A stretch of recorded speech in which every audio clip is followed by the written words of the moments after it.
నాకు నచ్చావులేలో మీరు ఎంత నచ్చారంటే ఆ పర్ఫార్మెన్స్, డబ్బింగ్ కూడా సార్ ఎంత న్యాచురల్గా, అంటే మీరు ఒక డైలాగ్ చెప్తుంటే ఇంట్లో ఎవరో మా ఫాదర్ ఇంకెవరో కూర్చొని మాట్లాడినట్టుగానే అనిపించింది, కానీ అది ఒక స్క్రీన్ మీద చూస్తున్నట్టు నాకు అనిపించలేదు sir.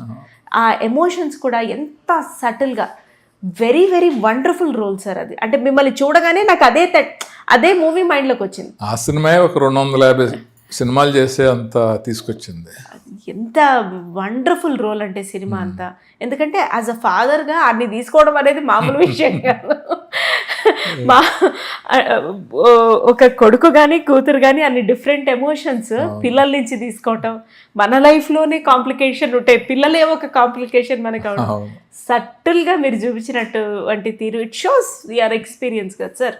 It's a life time. Thank you so much for gracing the space today sir. ముందుగా మనం రీసెంట్గా మీరు క్రియేట్ చేసిన మ్యాజిక్ గురించి మాట్లాడుకున్నాం. అది చాలా తెలిసి ఉండాలి సార్ ఇండస్ట్రీ గురించి, అండ్ ఇంచ్ బై ఇంచ్ అవగతమై ఉండాలి.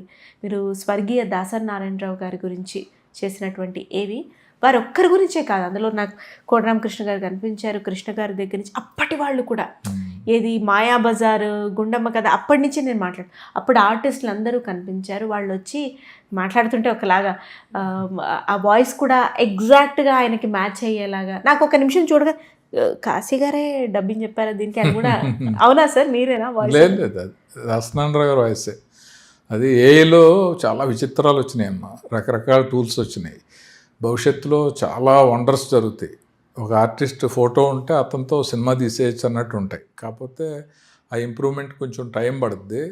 మనం దాన్ని ఫాలో అయ్యి ఆ నాలెడ్జ్ అంతా ఎక్వైర్ చేసి, ఎంత టెక్నాలజీ వచ్చినా కాన్సెప్ట్ అనేది చాలా ఇంపార్టెంట్, ప్రాణం అనమాట కాన్సెప్ట్. మనం హిట్ సినిమా కథ ఎలా ప్రాణమో, ఏది చేసినా కాన్సెప్ట్ అనేది ఉండాలి. అది బాగా ఉంటే ఆ కాన్సెప్ట్ని తెర మీద తీసుకురావడానికి కావాల్సిన డెవలప్మెంట్ అంతా ఏఐలో వచ్చేస్తుంది.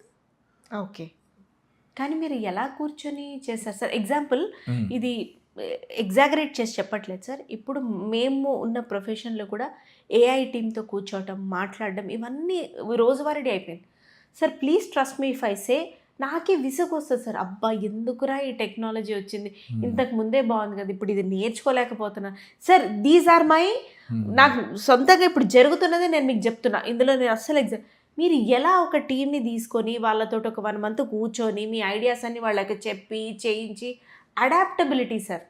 మీరు మాకు ఏం చెప్పారంటే, ఇప్పుడు ఒక వ్యక్తికి ఎస్పెషలీ ఇండస్ట్రీలో ఉన్న వాళ్ళకి కావాల్సింది అడాప్టబిలిటీ అని మీరు చేసి చూపించారు.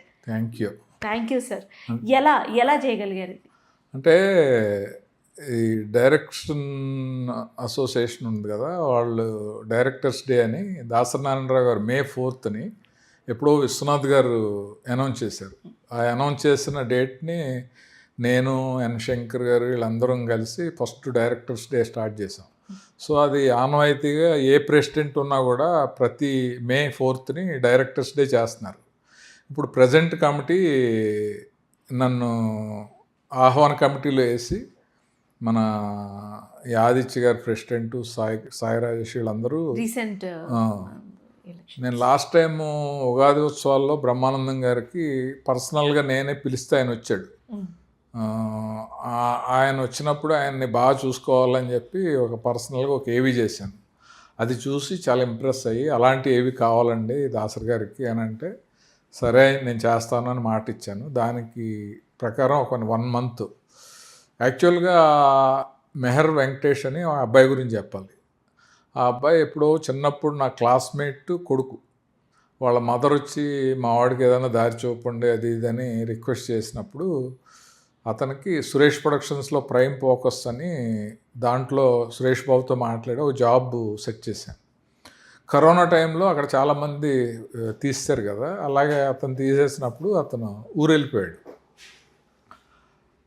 అతనికి చిన్న ఛాలెంజ్గా ఫస్ట్ బ్రహ్మానందం గారు ఏవి చెప్పి, నువ్వు ఏ నేర్చుకుంటున్నావు కదా ఇది చెయ్యి అని అంటే, చాలా ఇద్దరం డిస్కస్ చేసి షార్ట్ బై షార్ట్ మాట్లాడుకొని నేను చెప్పి కరెక్షన్ చెప్పి ఇవన్నీ చెప్పి చేస్తే ఫైనల్ అవుట్పుట్ బాగా వచ్చింది. వచ్చాక నీకు పెద్ద ఛాలెంజింగ్ ఇది ఇస్తున్నానయ్యా దాసరి నారాయణరావు గారిది, ఇది చాలా పెద్ద కాన్సెప్టు, నేను స్టెప్ బై స్టెప్ అన్నీ చెప్తూ ఉంటాను, నువ్వు చెయ్యి అని చెప్పి దాదాపు 1 month ఇద్దరు డిస్కస్ చేసి, చాలా సహనం అబ్బాయికి, చాలా మంచి మెంటాలిటీ, పైకి వస్తాడు కూడా అతన్ని మా యుఎస్లో ఉండే ఫ్రెండ్కి పరిచయం చేశాను, అతను కూడా యుఎస్ తీసుకెళ్తా అంటున్నాడు అన్నీ కుదిరితే.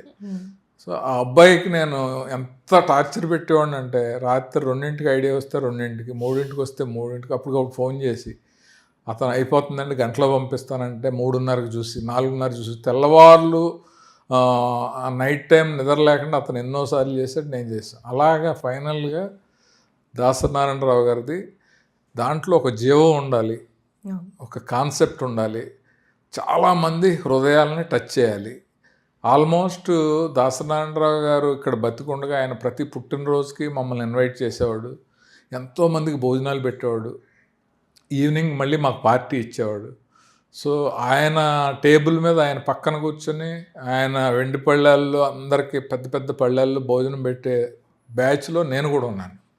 సో అలాంటి వ్యక్తి గురించి పూర్తి అవగాహన ఉంది కాబట్టి అసలు ఆయనకి స్వర్గంలో బర్త్డే జరిగితే ఎలా ఉంటుంది, సెలబ్రేషన్స్ ఎలా ఉంటాయి, ఇక్కడ సెలబ్రిటీస్ లాగా చనిపోయిన వాళ్ళందరూ సెలబ్రిటీస్ వస్తే ఎలా ఉంటుంది అనే దాంట్లోంచి ఒక థాట్ వచ్చి, అది మెల్లిగా వాళ్ళు వస్తారు, విషెస్ చెప్తారు, కేక్ కట్ చేస్తారు, అయిపోదు. ఎందుకంటే ఆ టైంలో అదే ప్లేస్లో కోడి రామకృష్ణ గారు లాంటాడు, ఇక్కడ భూలోకంలో జరిగే డైరెక్టర్స్ అసోసియేషన్ ఫంక్షన్ ఆయన బర్త్డే రోజున జరిగేది గురించి చెప్తే, ఆయన నిజమేనయ్య అని ఇచ్చి ఒక విషెస్ ఇస్తే ఎలా ఉంటుంది, ఆ విషెస్ అక్కడి నుంచి ఆకాశంలోంచి ఇచ్చే బదులు ఎక్కడైతే శిల్పకళా వేదికలో జరుగుతుందో అదే ప్లేస్కి ఒక తారలాగా, ధ్రువతారలాగా వచ్చి అక్కడుండి ఆ ఫంక్షన్ లోపల ఉన్న టీవీ స్క్రీన్లోకి వచ్చి చెప్తే ఎలా ఉంటుంది అనే థాట్ వచ్చింది. సో అది చేసాం, అది అయిపోయింది. ఆ థాట్ అయిపోయింది కదా, ఇంకేముంటుంది, మెసేజ్ ఇచ్చి వెళ్ళిపోయాడు అన్నట్టు ఉంటుంది.